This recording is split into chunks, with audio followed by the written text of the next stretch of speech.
Hi hello friends, ನಮಸ್ಕಾರ. Welcome to my channel. ಇವತ್ತು ನಾನು ನಿಮಗೆ ಮಾಡಿ ತೋರಿಸ್ತಾ ಇರೋದು ಹೀರೆಕಾಯಿ ಚಟ್ನಿ. ನೀವು ಹೀರೆಕಾಯಿ ಪಲ್ಯ ಮಾಡ್ಕೊಂಡಿರ್ತೀರಲ್ರಿ, ಅದನ್ನ ಮೇಲಿಂದ ತುರಿದು ತೆಗೆದಿರ್ತೀರಲ್ಲ ಹೀರೆಕಾಯಿ ಮೇಲಿಂದು, ಅದನ್ನು ವೇಸ್ಟ್ ಮಾಡೋ ಬದಲು ಈ ಥರ ಚಟ್ನಿ ಮಾಡ್ಕೊಳ್ಳಿ, ತುಂಬ ಚೆನ್ನಾಗಿರುತ್ತೆ. ಈರುಳ್ಳಿ, ಬೆಳ್ಳುಳ್ಳಿ, ಹುಣಸೆಹಣ್ಣು, ಅಲ್ಲ, ತುರಿದಿರೋದು ಹೀರೆಕಾಯಿ ಮತ್ತು ಕೊತ್ತಂಬರಿ ಸೊಪ್ಪು, ಹಸಿಮೆಣಸಿನ್ಕಾಯಿ, ಕರಿಬೇವು ತೊಗೊಂಡಿದ್ದೀನಿ. ಇವಾಗ ಗ್ಯಾಸ್ ಆನ್ ಮಾಡಿಬಿಟ್ಟು ಒಂದು ಕಡಾಯಿನ ಇಟ್ಕೊಳ್ಳೋಣ ಬಿಸಿಗೆ.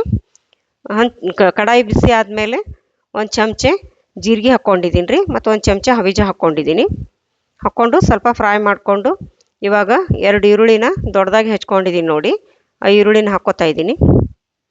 ಹಾಕ್ಕೊಂಡು ಒಂದು ಸ್ವಲ್ಪ ಎಣ್ಣೆ ಹಾಕ್ಕೊಂಡು ಹುರ್ಕೊಳ್ಳೋಣ. ಈರುಳ್ಳಿ ಒಂದು ಸ್ವಲ್ಪ ಕಲರ್ ಚೇಂಜ್ ಆಗಲಿ. ಕಲರ್ ಚೇಂಜ್ ಆಗೋವರೆಗೂ ಈರುಳ್ಳಿನ ಒಂದು ಸ್ವಲ್ಪ ಕಾಯಿಸ್ಕೊಂಡು ಹುರ್ಕೊಳ್ಳಿ. ಇದು ತುಂಬ ಚೆನ್ನಾಗಿರುತ್ತೆ ನೋಡಿರಿ, ರೊಟ್ಟಿ, ಚಪಾತಿ, ಪೂರಿ, ಅನ್ನಕ್ಕೆ, ದೋಸೆ, ಇಡ್ಲಿ ಎಲ್ಲದಕ್ಕೂ ಸೈಡ್ ಡಿಶ್ ಆಗಿ ತುಂಬಾ ಚೆನ್ನಾಗಿರುತ್ತೆ ಇದು ಚಟ್ನಿ. ಇವಾಗ ಇದಕ್ಕೆ ಖಾರಕ್ಕೆ ಒಂದು 4 ರಿಂದ 5 ಹಸಿಮೆಣಸಿನ್ಕಾಯಿ ಹಾಕ್ಕೋತಾ ಇದ್ದೀನಿ. ಹಸಿಮೆಣಸಿನ್ಕಾಯಿ ಹಾಕ್ಕೊಂಡು ಕಾಯಿಸ್ಕೊಳ್ಳಿ. ಮತ್ತು ಒಂದು ಸ್ವಲ್ಪ ಕರಿಬೇವಿನ ಸೊಪ್ಪು ಹಾಕ್ಕೋತಾ ಇದ್ದೀನಿ. ಒಂದು 7 ರಿಂದ 8 ಸುಲಿದಿರೋ ಬೆಳ್ಳುಳ್ಳಿ ಹೆಸರು ಹಾಕ್ಕೋತಾ ಇದ್ದೀನಿ ರೀ. ಒಂದು ಅರ್ಧ ಇಂಚಿನಷ್ಟು ಶುಂಠಿನ ಹಾಕ್ಕೋತಾ ಇದ್ದೀನಿ. ಮತ್ತು ಒಂದು ಸ್ವಲ್ಪ ಪುದೀನ ಹಾಕ್ಕೋತಾ ಇದ್ದೀನಿ ನೋಡಿರಿ. ಪುದೀನ ಸೊಪ್ಪು ಹಾಕೋದ್ರಿಂದ ತುಂಬ ಚೆನ್ನಾಗಿರುತ್ತೆ ಚಟ್ನಿ, ಸಖತ್ ಟೇಸ್ಟಿಯಾಗಿರುತ್ತೆ ನೋಡಿ. ಹುರಿವಾಗನೇ ಎಷ್ಟು ಘಮ್ ಅಂತ ಇದೆ ನೋಡಿ ಚಟ್ನಿ, ನೋಡಿ ಅಷ್ಟೇ ಸಖತ್ತಾಗಿದೆ. ಪುದೀನ ಹಾಕೋದ್ರಿಂದ ಸ್ವಲ್ಪ ಟೇಸ್ಟ್ ಆಗಿರುತ್ತೆ ಚಟ್ನಿ ಅಂಥೇಳಿ ನಾನು ಪುದೀನ ಸೇರಿಸ್ಕೊತಾ ಇದ್ದೀನಿ ರೀ. ಮತ್ತು ತುರಿದಿರೋ ಹೀರೆಕಾಯಿ ಹಾಕ್ಕೋತಾ ಇದ್ದೀನಿ. ಒಂದು ಸ್ವಲ್ಪ ಹುಣಸೆ ಹಣ್ಣು. ಇವಾಗ ಸ್ವಲ್ಪ ಎಣ್ಣೆ ಹಾಕ್ಕೊಂಡು ಮತ್ತು ಚೆನ್ನಾಗಿ ಕಾಯಿಸ್ಕೊಂಡು ಹುರ್ಕೊಳ್ಳಿ. ಎಲ್ಲನೂ ಮಿಕ್ಸ್ ಮಾಡಿಕೊಂಡು ಚೆನ್ನಾಗಿ ಹುರ್ಕೊಳ್ಳಿ. ನೋಡಿ ಎಷ್ಟು ಘಮ್ ಅಂತ ಇದೆ ನೋಡಿ, ಪುದೀನ ಹಾಕೋದ್ರಿಂದ ಘಮ ಎಷ್ಟು ಬರ್ತಾ ಇದೆ. ಚಟ್ನಿ ಕೂಡ ಅಷ್ಟೇ ಟೇಸ್ಟಿಯಾಗಿದೆ ನೋಡಿ. ಅದಕ್ಕೋಸ್ಕರ ನೀವು ಒಂದ್ಸರಿ ಪುದೀನ ಸೇರಿಸ್ಕೊಂಡು ಹೀರೆಕಾಯಿ ಚಟ್ನಿನ ಈ ಥರ ಮಾಡ್ಕೊಂಡು ನೋಡಿ, ಟೇಸ್ಟ್ ಹೇಗಿದೆ ಅಂತ ಮರೆಯದೇನೆ ಕಮೆಂಟ್ ಬಾಕ್ಸ್ನಲ್ಲಿ ತಿಳಿಸಿ. ನೋಡಿ ಈಗ ಚೆನ್ನಾಗಿ ಕಾಯಿಸ್ಕೊಂಡು ಹುರ್ಕೊಂಡ್ರಲ್ಲ, ಇವಾಗ ಸ್ವಲ್ಪ ಕೊತ್ತಂಬರಿ ಸೊಪ್ಪು ಸೇರಿಸ್ಕೊಳ್ಳೋಣ. ಇದಕ್ಕೆ ಕೊತ್ತಂಬರಿ ಸೊಪ್ಪು ಹಾಕ್ಕೊಂಡು ಕಾಯಿಸ್ಕೊಂಡು ಗ್ಯಾಸ್ ಆರಿಸ್ಬಿಟ್ಟು ತಣ್ಣಗಾಗೋದಕ್ಕೆ ಬಿಡೋಣ್ರಿ. ನೋಡಿ ಹುರಿದಾಯ್ತಲ್ಲ, ಇದು ತಣ್ಣಗಾಗಬೇಕು. ಬಿಸಿ ಇದ್ದಾಗ ಹಾಕ್ಕೋಬೇಡ, ತಣ್ಣಗಾದ್ಮೇಲೆ ಹಾಕ್ಕೋಬೇಕ್ರಿ.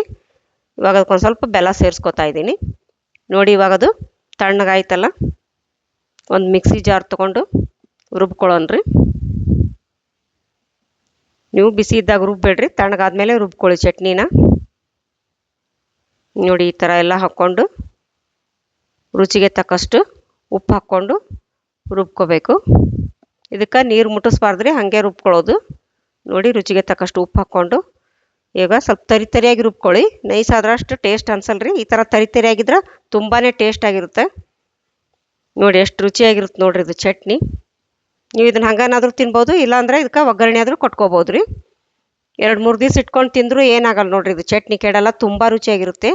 ದೋಸೆ, ಚಪಾತಿ, ರೊಟ್ಟಿ, ಅನ್ನ, ಪೂರಿ, ಇಡ್ಲಿ, ನೀವು ತಾಲಿಪಟ್ಟು ಎಲ್ಲದಕ್ಕೂ ಇದು ಸೈಡ್ ಡಿಶ್ ಆಗಿ ತುಂಬಾ ಚೆನ್ನಾಗಿ ಇರುತ್ತೆ ನೋಡಿರಿ ಇದು ಕಾಂಬಿನೇಷನ್ನು.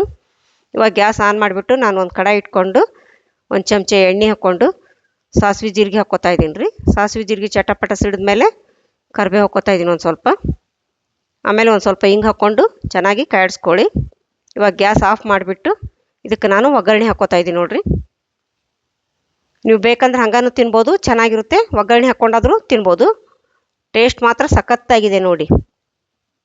ನೋಡಿ ಇವಾಗ ಚಟ್ನಿ ರೆಡಿ ಆಯಿತು. ಇದೀಗ ಸವಿಯಲು ಸಿದ್ಧ. ಈ ವಿಡಿಯೋ ನಿಮಗೆ ಇಷ್ಟವಾದಲ್ಲಿ ದಯವಿಟ್ಟು ಲೈಕ್ ಮಾಡಿ, ಶೇರ್ ಮಾಡಿ, ಸಬ್ಸ್ಕ್ರೈಬ್ ಮಾಡಿ ಮತ್ತು ಬೆಲ್ ಬಟನನ್ನು ಒತ್ತಿರಿ.